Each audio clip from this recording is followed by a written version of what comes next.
جب موسیٰ علیہ السلام نے مدت پوری کر لی اور اپنے گھر والوں کو لے کر چلے تو کوہ طور کی طرف آگ دیکھی۔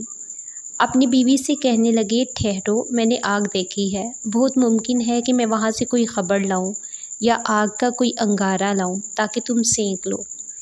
پس جب وہاں پہنچے تو اس بابرکت زمین کے میدان کے دائیں کنارے کے درخت سے انہیں آواز دی گئی کہ اے موسیٰ، یقیناً میں اللہ ہوں، سارے جہانوں کا پروردگار۔ اور یہ بھی آواز آئی کہ اپنا عصا پھینک دو۔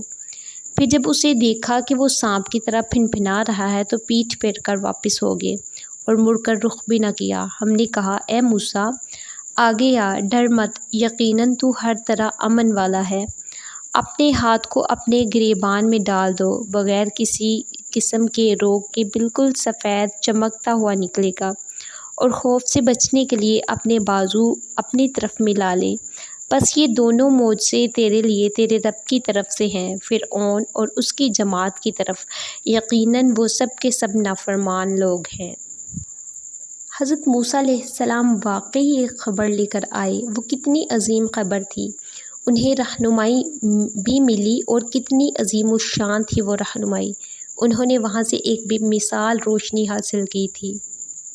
جب وہ وہاں پہنچے تو انہیں آواز دی گئی، اے موسیٰ، یقیناً میں ہی تیرا پروردگار ہوں، تو اپنی جوتیاں اتار دے، کیونکہ تو پاک میدان طویٰ میں ہے، اور میں نے تجھے منتخب کر لیا ہے۔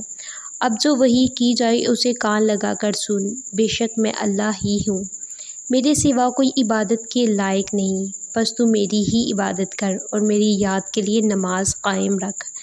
قیامت یقیناً آنے والی ہے جسے میں پوشیدہ رکھنا چاہتا ہوں تاکہ ہر شخص کو وہ بدلہ دیا جائے جو اس نے کوشش کی ہو۔ بس تجھے اس کے یقین سے کوئی ایسا شخص نہ روک دے جو اس پر ایمان نہ رکھتا ہو اور اپنی خواہش کے پیچھے لگا ہوا ہو، ورنہ تو ہلاک ہو جائے گا۔ حضرت موسیٰ علیہ السلام جس وادی میں تھے اس کا نام طویٰ ہے۔ موسیٰ علیہ السلام کا چہرہ قبلہ یعنی جنوب کی طرف تھا۔ وہ درخت آپ کے دائیں طرف مغرب کی سمت تھا۔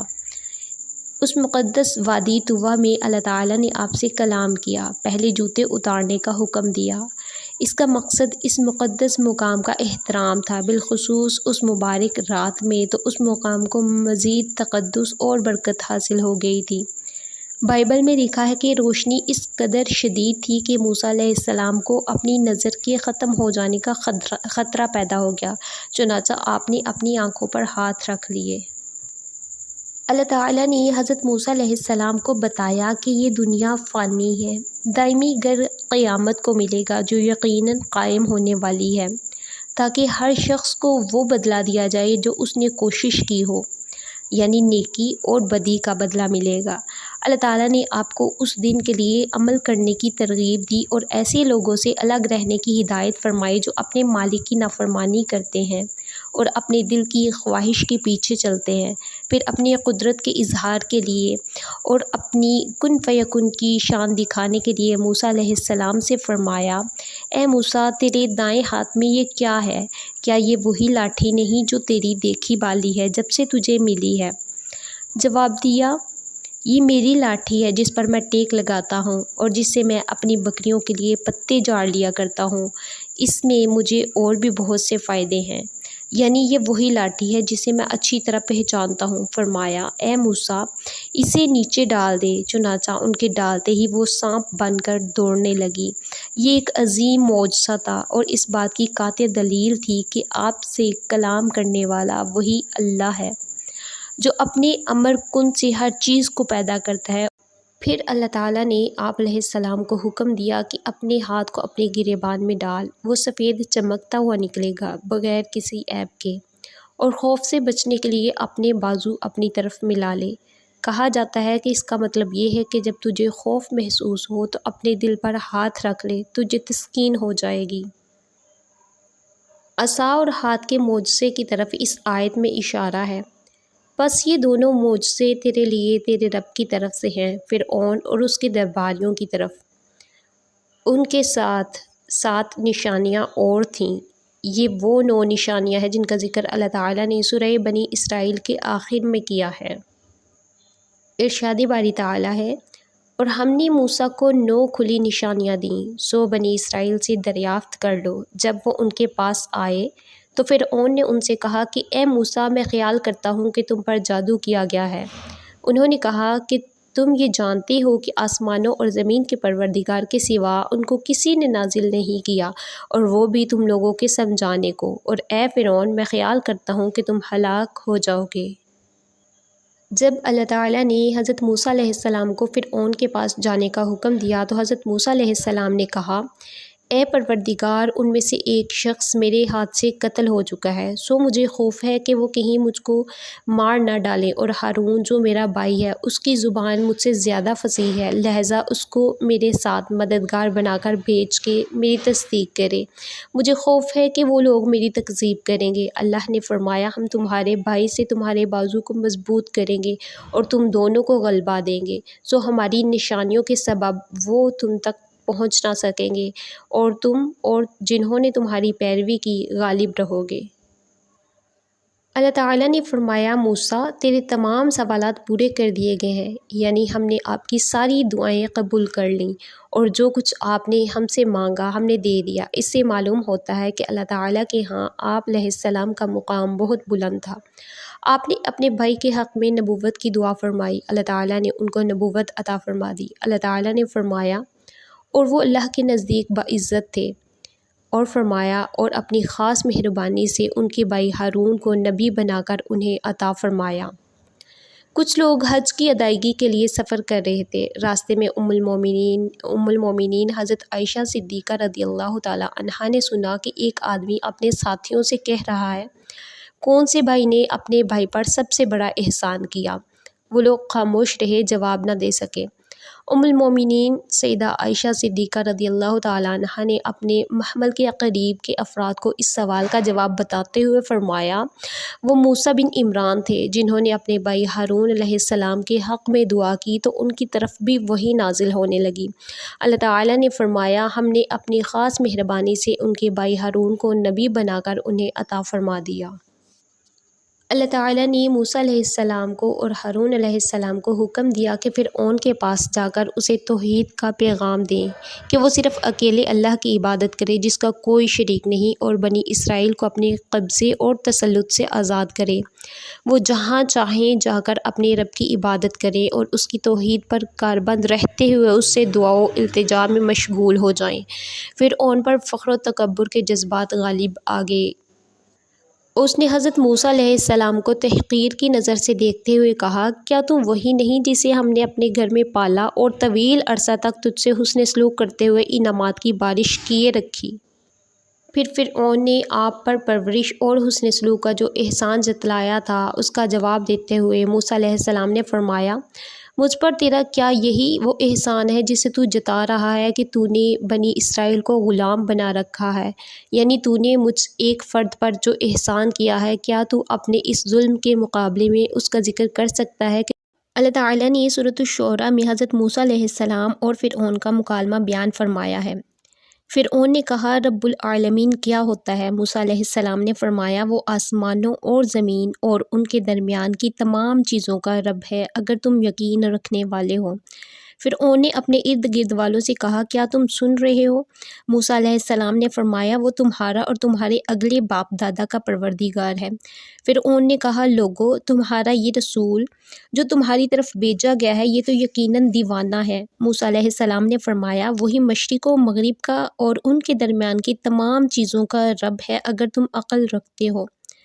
ان آیات میں اللہ تعالیٰ نے موسیٰ علیہ السلام اور فرعون کے درمیان ہونے والے مکالمہ اور مناظرہ کو بیان فرمایا ہے، اور موسیٰ علیہ السلام کی عقلی اور حسی دلیل کا ذکر کیا ہے جو آپ نے فرعون کو پیش کی۔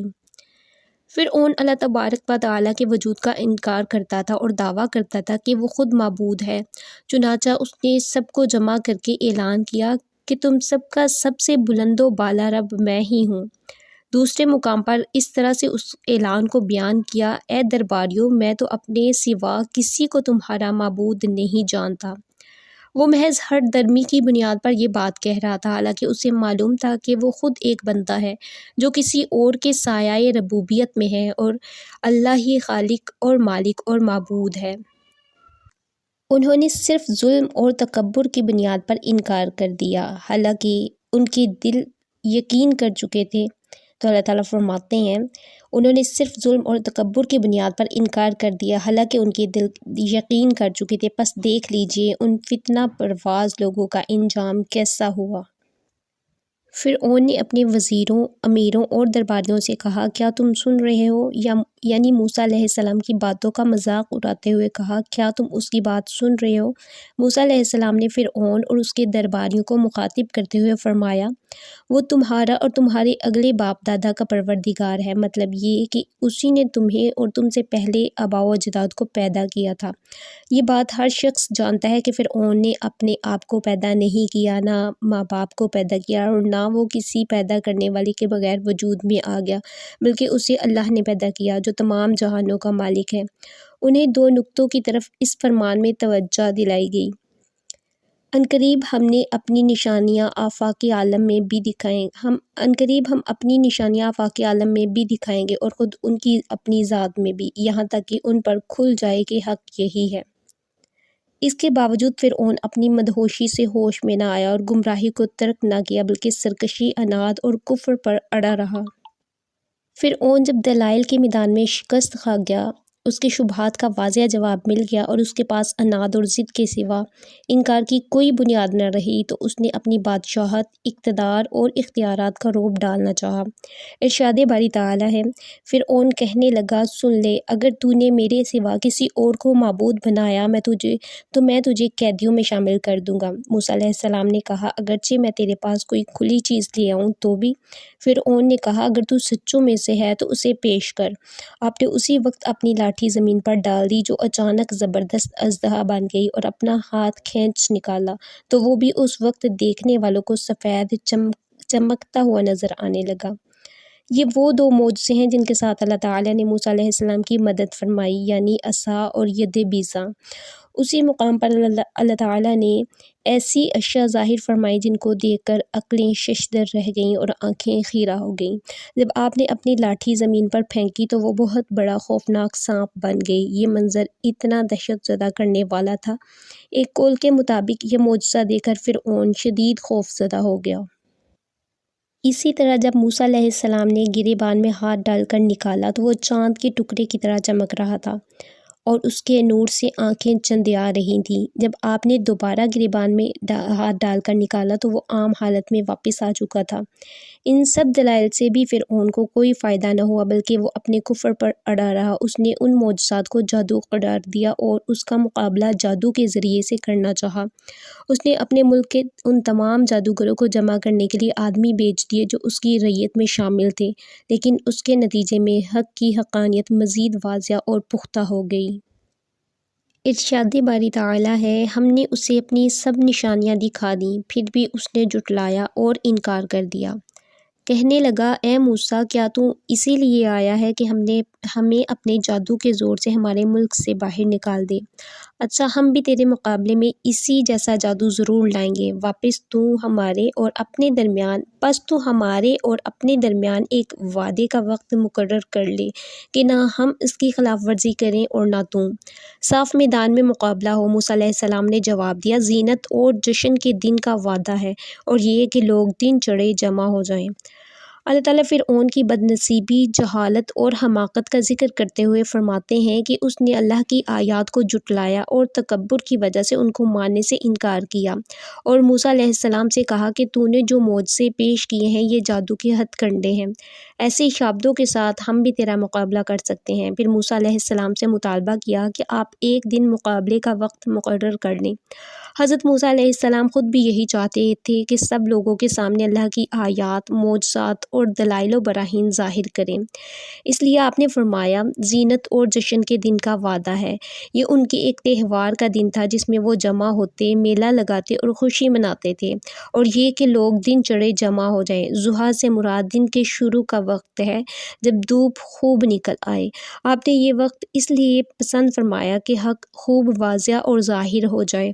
آپ آپ نے رات کے اندھیرے کا وقت منتخب نہیں فرمایا بلکہ یہ مطالبہ فرمایا کہ مقابلہ دن دہاڑے سر عام ہونا چاہیے، کیونکہ آپ کو رب کی طرف سے علم و بصیرت کی بنیاد پر یقین تھا کہ اللہ تعالیٰ اپنے دین کو اور حق کو سربلند کرے گا۔ فرعون نے ملک بھر سے جادوگر جمع کیے، انہیں انعامات کا لالچ دیا اور مقررہ دن موسیٰ علیہ السلام کا مقابلہ کرنے کے لیے میدان میں لے آیا۔ اس زمانے میں مصر میں بے شمار ایسے جادوگر موجود تھے جو اپنے فن میں بے مثال مہارت رکھتے تھے۔ چنانچہ ہر شہر سے اور ہر جگہ سے جادوگروں کو بلایا گیا تو جادوگروں کا ایک جمع غفیر جمع ہو گیا۔ فرعون، اس کے وزیر، ملک کے عہدیدار اور شہر کے تمام افراد حاضر ہو گئے، کیونکہ فرعون نے اعلان کروا دیا تھا کہ ہم اس اہم موقع پر سب حاضر ہوں۔ وہ یہ کہتے ہوئے جمع ہوئے کہ اگر جادوگر غالب آ جائیں تو شاید ہم انہی کی پیروی کریں۔ حضرت موسیٰ علیہ السلام جادوگروں کی طرف بڑھے، انہیں واضح و نصیحت فرمائی، انہیں جادو کے جھوٹے عمل سے منع فرمایا جس کو اللہ کی آیات اور براہین کے مقابلے میں پیش کیا جاتا ہے۔ آپ علیہ السلام نے فرمایا، اللہ تعالیٰ پر جھوٹ اور افطرا نہ باندھو کہ وہ تمہیں عذاب سے ملیا میٹ کر دے۔ یاد رکھو وہ کبھی کامیاب نہ ہوگا جس نے جھوٹی بات گھڑی۔ بس وہ لوگ آپس کے مشوروں میں مختلف رائے ہو گئے، یعنی ان کا آپس میں اختلاف ہو گیا۔ کسی نے کہا یہ تو نبی کا کلام ہے اور موسیٰ جادوگر نہیں، کسی نے کہا بلکہ وہ جادوگر ہیں۔ انہوں نے چپکے اس طرح کی باتیں کی اور کہا یہ دونوں محض جادوگر ہیں اور ان کا پختہ ارادہ ہے کہ اپنے جادو کے زور سے تمہیں تمہارے ملک سے نکال کر باہر کریں۔ یعنی موسیٰ علیہ السلام اور ہارون بہت بڑے ماہر جادوگر ہیں۔ ان کا اصل مقصد یہ ہے کہ لوگ ان کے ساتھ مل جائیں اور وہ لوگ بادشاہ اور درباریوں پر حملہ کر کے ملک پر قبضہ کر لیں اور تمہیں ختم کر دیں۔ اسی لیے تم بھی اپنا کوئی داؤ اٹھا نہ رکھو، پھر صف بندی کر کے آؤ، جو آج غالب ہو گیا وہی بازی لے گیا۔ انہوں نے پہلی بات اس لیے کہی تھی کہ غور و فکر کر کے متفقہ طور پر اپنے تمام مکر و فریب سے کام لے کر غلبہ حاصل کرنے کی کوشش کرے، لیکن ان کے سب منصوبے ناکام ہو گئے۔ بھلا جادو اور بہتان سے معجزات کا مقابلہ کیسے ممکن ہے؟ وہ تو اللہ رب العزت نے اپنے بندے اور رسول کلیم اللہ علیہ السلام کے ہاتھ پر ظاہر کیے تھے اور آپ کو ایسی برہان عطا فرمائی تھی جس سے آنکھیں خیرہ ہو جائیں اور ذہن و فکر تھک کر رہ جائیں۔ انہوں نے کہا تم بھی اپنا کوئی داؤ اٹھا نہ رکھو، پھر صف بندی کر کے آؤ، یعنی سب اکٹھے ہو کر مقابلہ کرو۔ انہوں نے ایک دوسرے کو پیش قدمی کی تلقین کی اور ایک دوسرے کی ہمت بڑھائی، کیونکہ فرعون نے ان سے بڑے بڑے وعدے کر رکھے تھے، لیکن شیطانی وعدے تو دھوکہ اور فریب ہی ہوتے ہیں۔ جب جادوگر صف بنا کر کھڑے ہو گئے اور ان کے سامنے موسیٰ علیہ السلام اور ہارون علیہ السلام کھڑے ہوئے تو انہوں نے موسیٰ علیہ السلام سے کہا آپ پہلے اپنا کام دکھائیں گے یا ہم دکھائیں؟ موسیٰ علیہ السلام نے کہا تم ہی پہل کرو۔ انہوں نے رسیوں اور لاٹھیوں میں پارا وغیرہ بھر رکھا تھا یا اس قسم کا کوئی اور انتظام کر رکھا تھا جس کی وجہ سے وہ رسیاں اور لاٹھیاں حرکت کرتی تھیں اور دیکھنے والوں کو یوں محسوس ہوتا تھا گویا وہ خود بخود حرکت کرتی ہیں۔ انہوں نے لوگوں کی آنکھوں کو مسحور کر کے انہیں خوف زدہ کر دیا۔ جب انہوں نے رسیاں اور لاٹھیاں زمین پر پھینکی تو کہا فرعون کے جاہو جلال کی قسم ہم یقیناً غالب رہیں گے۔ اچانک موسیٰ علیہ السلام کو ان کے جادو کی وجہ سے یہ خیال گزرنے لگا کہ ان کی رسیاں اور لکڑیاں دوڑ بھاگ رہی ہیں، لہٰذا موسیٰ علیہ السلام نے اپنے دل ہی میں ڈر محسوس کیا، یعنی عصا پھینکنے سے پہلے انہیں یہ خوف محسوس ہوا کہ لوگ ان کے جادو سے متاثر نہ ہو جائیں، جبکہ آپ حکم کے بغیر کوئی کام نہیں کرتے تھے۔ اس نازک وقت میں اللہ تعالیٰ نے وحی فرمائی کچھ خوف نہ کر، یقیناً تو ہی غالب رہے گا اور تیرے دائیں ہاتھ میں جو ہے اسے ڈال دے کہ وہ ان کی تمام کاریگری کو نگل جائے۔ انہوں نے جو کچھ بنایا ہے یہ سب جادوگروں کے کرتب ہیں اور جادوگر کہیں سے بھی آئیں کامیاب نہیں ہوتا۔ اس وقت موسیٰ علیہ السلام نے اپنا عصا ڈال دیا اور فرمایا یہ جو کچھ تم لائے ہو جادو ہے، یقینی بات ہے کہ اللہ اس کو ابھی درہم برہم کر دے گا۔ اللہ ایسے فسادیوں کا کام بننے نہیں دیتا اور اللہ تعالیٰ حق کو اپنے فرمان سے ثابت کر دیتا ہے، گو مجرم کیسا ہی ناگوار جانے۔ حضرت موسیٰ علیہ السلام نے اپنا عصا پھینکا تو اس نے زبردست اژدہے کی شکل اختیار کر لی اور جادوگروں کی تمام رسیاں نگل گیا۔ یہ معجزہ دیکھ کر جادوگر فوراً مسلمان ہو گئے۔ ان سب کے سامنے ایک ایسی حقیقت آ گئی تھی جس کے بارے میں وہ سوچ بھی نہیں سکتے تھے۔ یہ چیز ان کے مکر و فن سے ماورا تھی۔ تب وہ اپنے علم کی روشنی میں اس نتیجے پر پہنچے کہ یہ جادو یا شعبدہ نہیں، نہ وہم و خیال ہے، بلکہ یہ حق ہے جو صرف حق تعالیٰ کی قدرت سے ظاہر ہوا ہے۔ اللہ تعالیٰ نے ان کے دل سے غفلت کا پردہ ہٹا دیا اور انہیں ہدایت کی روشنی سے منور کر دیا۔ ان کے دلوں کی سختی دور ہو کر اللہ تعالیٰ کی طرف توجہ حاصل ہو گئی، چنانچہ وہ سجدے میں گر گئے۔ انہوں نے کسی سزا یا آزمائش کا خوف نہ رکھتے ہوئے سب کے سامنے موسیٰ اور ہارون علیہ السلام کے رب پر ایمان لانے کا اعلان کر دیا۔ ارشاد باری تعالیٰ ہے، جادوگر سجدے میں گر پڑے اور کہنے لگے کہ ہم ہارون اور موسیٰ علیہ السلام کے رب پر ایمان لائے۔ فرعون بولا، بیشتر اس کے کہ میں تمہیں اجازت دوں تم اس پر ایمان لے آئے، بے شک وہ تمہارا بڑا استاد ہے جس نے تم کو جادو سکھایا ہے۔ سو میں تمہارے ہاتھ اور پاؤں مخالف جانب سے کٹوا دوں گا اور تمہیں کھجور کے تنوں پر سولی چڑھا دوں گا۔ اس وقت تم کو معلوم ہوگا کہ ہم میں سے کس کا عذاب زیادہ سخت اور دیر تک رہنے والا ہے۔ انہوں نے کہا کہ جو دلائل ہمارے پاس آ گئے ہیں ان پر اور جس نے ہم کو پیدا کیا ہے اس پر ہم تجھے ہرگز ترجیح نہیں دیں گے، سو تجھے جو حکم دینا ہے دے دے، اور تو جو حکم دے سکتا ہے وہ دنیا ہی کی زندگی میں دے سکتا ہے۔ بے شک ہم اپنے پروردگار پر ایمان لائے ہیں تاکہ وہ ہمارے گناہوں کو معاف کرے اور اس سے بھی جو تو نے ہم سے زبردستی جادو کروایا، اور اللہ بہتر اور باقی رہنے والا ہے۔ جو شخص اپنے پروردگار کے پاس گناہ گار ہو کر آئے گا تو اس کے لیے جہنم ہے جس میں نہ مرے گا اور نہ جیے گا، اور جو اس کے روبرو ایماندار ہو کر آئے گا اور اس نے عمل بھی نیک کیے ہوں گے تو ایسے لوگوں کے لیے اونچے اونچے درجے ہیں، یعنی ہمیشہ رہنے کے باغات جن کے نیچے نہریں بہہ رہی ہیں، ہمیشہ ان میں رہیں گے، اور یہ اس شخص کا بدلہ ہے جو پاک ہوا۔ ان آیات سے ظاہر ہوتا ہے کہ فرعون نے ان مومنوں کو سزائیں دیں اور سولی پر لٹکایا۔ حضرت عبداللہ بن عباس رضی اللہ تعالیٰ عنہ کا ارشاد ہے کہ صبح کے وقت وہ جادوگر تھے، شام ہوئی تو اولیاء اور شہداء میں شامل ہو چکے تھے۔ اس کی تائید ان کی اس دعا سے بھی ہوتی ہے، ربنا افرغ علینا صبرا وتوفانا مسلمین، اے ہمارے رب ہم پر صبر کا فیضان فرما اور ہماری جان حالت اسلام پر نکال۔ جب یہ عظیم واقعہ پیش آیا جو فرعونیوں کے لیے ایک ناقابل برداشت حادثہ تھا، کیونکہ جن جادوگروں کو وہ اپنی مدد کے لیے لائے تھے وہ حضرت موسیٰ علیہ السلام پر ایمان لا کر آپ کے ساتھی بن گئے، اور اس سے فرعونیوں پر یہ اثر ہوا کہ وہ کفر و عناد میں مزید سخت ہو کر حق سے اور بھی دور ہو گئے۔ اللہ تعالیٰ نے فرعون کی قوم کے سرداروں کے بارے میں ارشاد فرمایا کہ انہوں نے فرعون کو اس بات کی ترغیب دی کہ اللہ کے نبی حضرت موسیٰ علیہ السلام کو تکلیفیں دے اور آپ کی لائی ہوئی سچی شریعت کا انکار اور اس کی تردید کرے۔ انہوں نے کہا، کیا آپ موسیٰ اور ان کی قوم کو یوں ہی رہنے دیں گے کہ وہ ملک میں فساد کرتے پھریں اور وہ آپ کو اور آپ کے معبودوں کو ترک کیے رہیں؟ ان کا مطلب یہ تھا کہ موسیٰ علیہ السلام جو ایک اللہ کی عبادت کی طرف بلاتے ہیں اور دوسروں کی عبادت سے منع کرتے ہیں، ان کے خیال میں یہ فساد تھا۔ فرعون نے کہا، ہم ابھی ان لوگوں کے بیٹوں کو قتل کرنا شروع کر دیں گے اور عورتوں کو زندہ رہنے دیں گے تاکہ ان میں جنگ کے قابل مردوں کی تعداد زیادہ نہ ہو جائے اور نہ ہی وہ ہم پر غالب آئیں۔ حضرت موسیٰ علیہ السلام نے اپنی قوم سے فرمایا، اللہ تعالیٰ کا سہارا حاصل کرو اور صبر کرو، یعنی جب وہ تمہیں تکلیفیں دیں تو رب سے مدد مانگو اور صبر کرو۔ زمین اللہ کی ہے، اپنے بندوں میں سے جسے چاہے وہ مالک بنا دے، اور اخیر کامیابی انہی کی ہوتی ہے جو اللہ سے ڈرتے ہیں، یعنی تم متقی بن جاؤ تو تمہیں کامیابی نصیب ہو جائے گی۔ حضرت موسیٰ علیہ السلام کی بعثت کے بعد لڑکوں کو قتل کرنے کا یہ حکم بنی اسرائیل کو ذلیل کرنے کے لیے دیا گیا تھا، اور یہ مقصد بھی تھا کہ بنی اسرائیل کو طاقت حاصل نہ ہو جائے جس کی بنا پر وہ اپنا دفاع کر سکیں اور قبطیوں پر حملہ آور ہوں۔ قبطیوں کو جس چیز کا خطرہ تھا اس تدبیر سے اس کو کچھ بچاؤ نہ ہو سکا، اور اللہ کی تقدیر واقعہ ہو کر رہی، کیونکہ اللہ جب کسی چیز کی بابت کہتا ہے کہ ہو جا تو وہ ہو جاتی ہے۔ جب فرعون نے حضرت موسیٰ علیہ السلام اور آپ کے ساتھیوں کو دردناک سزائیں دینے کا اعلان کیا تو فرعون کی قوم میں سے ایک مومن نے انہیں نصیحت کرنے کا حق ادا کیا۔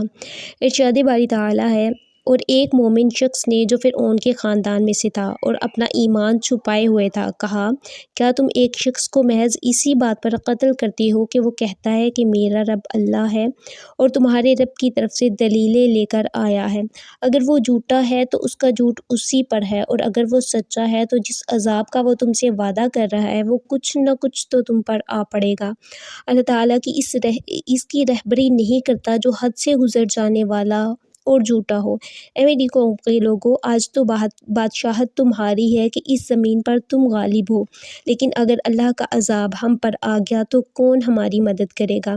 فرعون بولا، میں تو تمہیں وہی رائے دے رہا ہوں جو خود دیکھ رہا ہوں، اور میں تو تمہیں بھلائی کی راہ ہی بتا رہا ہوں۔ یہ شخص فرعون کا چچا زاد تھا۔ وہ اپنی قوم کے ڈر سے اپنے ایمان کو خفیہ رکھتا تھا۔ جب فرعون نے حضرت موسیٰ علیہ السلام کو شہید کرنے کا ارادہ کیا اور اپنے درباریوں سے اس بارے میں مشورہ کیا تو اس مومن کو خطرہ محسوس ہوا کہ موسیٰ علیہ السلام کو تکلیف نہ پہنچے، چنانچہ اس نے حکمت کا انداز اختیار کرتے ہوئے فرعون کے خلاف ایسے انداز میں بات کی جس میں ترغیب اور ترہیب دونوں پہلو موجود تھے۔ اس نے مشورہ اور رائے کے انداز سے بات کی۔ رسول اللہ صلی اللہ علیہ وآلہ وسلم نے فرمایا، سب سے افضل جہاد ظالم بادشاہ کے سامنے انصاف کی بات کہنا ہے۔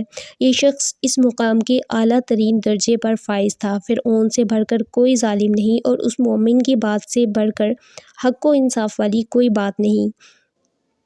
اس شخص نے کہا، اے میری قوم کے لوگو، آج تو بادشاہت تمہاری ہے، اس سرزمین میں تم غالب ہو۔ اس نے انہیں وہ ملک اور حکومت چھن جانے سے ڈرایا، کیونکہ جو سلطنت دین کے مقابل آ کھڑی ہوتی ہے ان لوگوں کی حکومت بھی چھن جاتی ہے اور وہ بھی عزت اور ذلیل بھی ہوتے ہیں۔ فرعون کی قوم کے ساتھ بھی یہی کچھ ہوا۔ وہ موسیٰ علیہ السلام کی لائی ہوئی شریعت کے بارے میں شکوک و شبہات میں مبتلا رہے اور مخالفت کرتے رہے، حتیٰ کہ اللہ تعالیٰ نے انہیں ان کے ملک، املاک، مکانات، محلات، نعمتوں اور عشرتوں سے نکال کر سمندر میں ذلت کے ساتھ غرق کر دیا۔ اس بلندی سے ان کی روحیں جہنم کی عمیق گہرائیوں میں جا پہنچی۔ ارشاد باری تعالیٰ ہے، اور فرعون نے اپنی قوم کو پکار کر کہا، اے قوم، کیا مصر کی حکومت میرے ہاتھ میں نہیں اور یہ نہریں جو میرے محل کے نیچے سے بہہ رہی ہیں میری نہیں ہیں؟ کیا تم دیکھتے نہیں کہ میں اس شخص سے کہیں بہتر ہوں جو کچھ عزت نہیں رکھتا اور صاف گفتگو بھی نہیں کر سکتا؟ اس پر سونے کے کنگن کیوں نہیں اتارے گئے، یا یہ ہوتا کہ فرشتے جمع ہو کر اس کے ساتھ آتے، غرض اس نے اپنی قوم کی عقل مار دی اور انہوں نے اس کی بات مان لی۔ بے شک وہ نافرمان لوگ